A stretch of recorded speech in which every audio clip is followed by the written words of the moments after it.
Теперь займемся гласными звуками. В английском, как и в русском, есть гласные. Всего их 6. И здесь начинается самое интересное, потому что 6 букв дают целых 24 звука. Почему же так получается? Все зависит от того, в каком окружении находится гласная буква. В зависимости от своих соседей она может давать разные звуки. Как читаются эти гласные и в каких случаях, вы узнаете из курса чтения. Сейчас же наша задача научиться понимать транскрипционные знаки, а также правильно их произносить. Неверно произнесенный звук в английском языке может привести к тому, что вы скажете не то слово, которое имели в виду, и на вас могут даже обидеться. Но об этом чуть позже. Все гласные звуки условно можно разделить на 3 группы. Это краткие гласные, долгие гласные, дифтонги и трифтонги. Давайте разберемся, какие же звуки относятся к какой группе. Краткие гласные произносятся кратко, долгие – протяжно, но это не просто удлиненные краткие звуки, у них есть свои особенности. Дифтонги и трифтонги – это звуки, состоящие из нескольких частей. Дифтонги – из 2 и трифтонги, соответственно, из 3. Однако эти звуки не набор коротких звуков, сваленных в одну кучу, а единый звук. Начнем с кратких звуков, они куда привычнее нам, русским.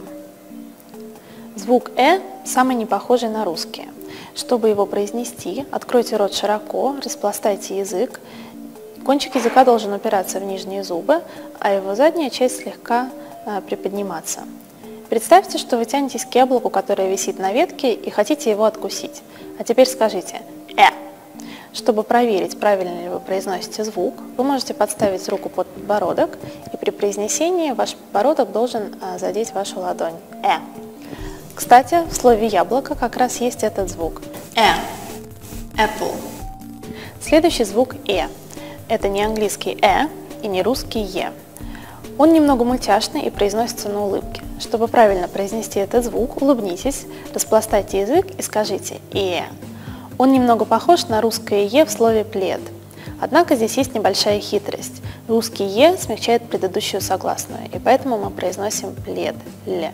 Английский этого не делает. «Э», «пен». Слушайтесь, звук улыбчивый, а согласная не смягчается. Очень важно обращать внимание на разницу между звуками «э» и «э». Дальше звук «и». Он короткий, отрывистый и напряженный. В отличие от русского «и», английский «и» произносится почти без улыбки. Этакая Мона Лиза. «И», «пин». Звук «у» также отличается от русского. В некоторых источниках его обозначают вот таким значком. В отличие от русского звука «у», губы не ставятся в положении трубочкой, однако все остальные органы речи остаются в этом положении. «У», «пут». Некоторые носители именно из-за положения губ иногда произносят этот звук очень причудливо. Он может звучать некой смесью между «а», «э» и «у». Однако мы так делать не будем, потому что нам нужно, чтобы нас понимали не только носители языка, но и другие европейцы. Есть еще звук «а». Несмотря на его странноватое написание, он очень простой. Он похож на русскую букву «а» без перекладинки. Звучит он точно так же, как русская буква «а». «А», «фан». Есть еще один краткий звук, однако его не произнести отдельно, потому что он безударный. Он появляется на конце слова и звучит как нечто среднее между «э» и «а». Например, в слове «мама» – «mother». Все эти звуки произносятся либо с помощью передней части языка, либо с помощью задней части языка. Однако английский звук «о» произносится несколько по-иному. Он похож на русский «о», который может произноситься где-то сзади, но при произнесении английского «о» мы также приподнимаем мягкое небо. Начнем сначала. За зубами есть бугорки. Это альвеола, как мы уже выяснили, когда изучали согласные звуки. За ними находится некий купол. Над языком это твердое небо. А далее за ним находится мягкое небо. Мы не можем нащупать его кончиком языка, только задней частью. Однако мы можем им двигать. О, вот. Это были все краткие звуки английского языка. Теперь приступим к долгим. Это не то же самое, что краткие гласные, произнесенные протяжно. В русском мы можем менять долготу гласной, при этом не меняется ни артикуляция, ни значение слова. В английском же языке долгота гласной – это смыслоразличительная функция. Начнем со звука «и».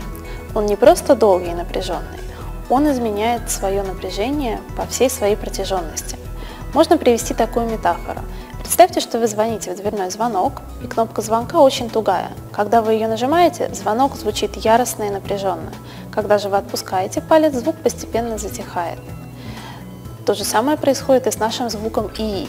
Вначале он напряженный, вторая часть постепенно сходит на нет. И.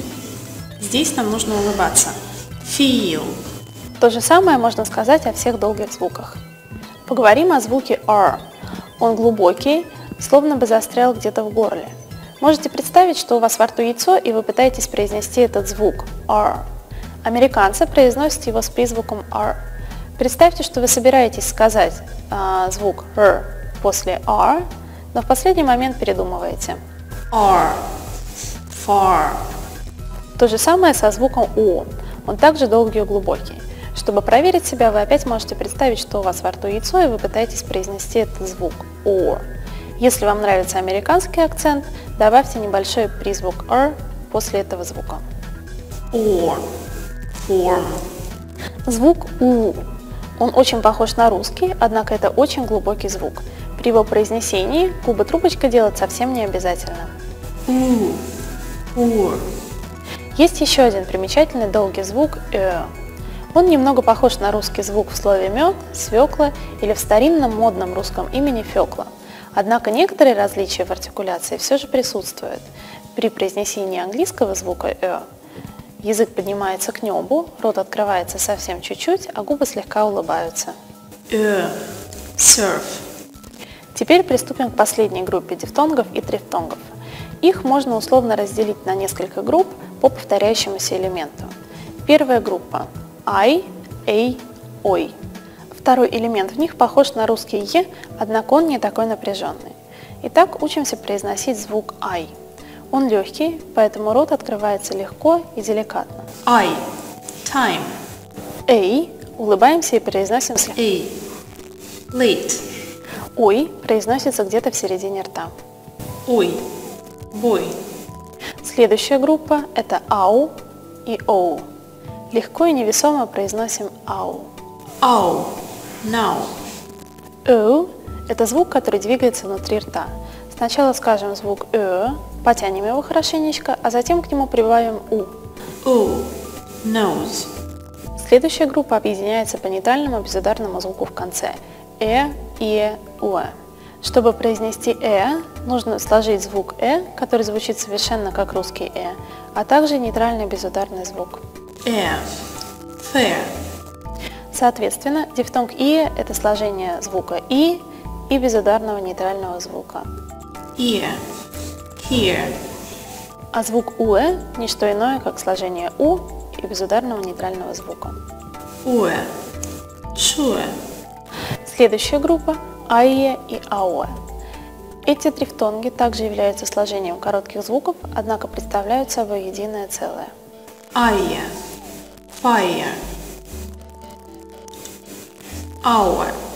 Power.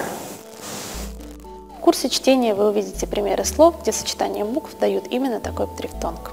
И последняя группа вначале имеет звук «е». Ю, юэ. Сначала вспомним звук «е». К нему прибавим уже знакомый нам долгий «у» и получим «ю». You. Music. Теперь последний звук «юэ». Вспомним уже знакомый нам «е» и к нему прибавим дифтонг «уэ». Получаем «юэ». Ue. Pure. Итак, подведем итог. Мы знаем краткие звуки «и», «у», «о».